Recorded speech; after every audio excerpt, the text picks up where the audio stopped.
എന്നെ വിശ്വസിച്ചല്ലേ ഞാൻ ഇറങ്ങി വന്നത്. ധൈര്യമായിട്ട് പോര്, ഞാൻ ഇവിടെ എത്ര സമയം വെയിറ്റ് ചെയ്യില്ലേ. അത് നീ കാണാൻ എങ്ങനെയാ? കാണാൻ ഒറ്റ നോട്ടത്തിൽ സുന്ദരനാ. ആഹാ. പിന്നെ കൊറേ നേരം നോക്കി നിക്കരുത്, എന്തേലുമൊക്കെ തെറ്റും കുറ്റമൊക്കെ കാണും. അതൊന്നും സാരമില്ല, അതൊക്കെ ഞാൻ സഹിച്ചു. ആണാ? കുഴപ്പമില്ല. ഓക്കെ ധൈര്യമായിട്ട് വാ. ഓക്കേടാ. പിന്നെ അയ്യോ വെക്കല്ലേ, നേരത്തെ തന്നില്ലേ ഒരു സാധനം, ഒന്നുകൂടെ തരുമോ? അതെന്താ? മറ്റേ അമ്മ. അയ്യോ അമ്മയില്ല, ഞാൻ ഒറ്റയ്ക്കാ. അമ്മയല്ല, മറ്റേ ഉമ്മ. ഒരെണ്ണം തരും. ഓക്കെ.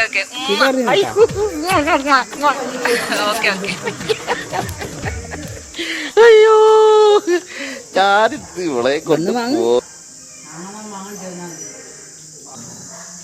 പോട്, നീ പോട്.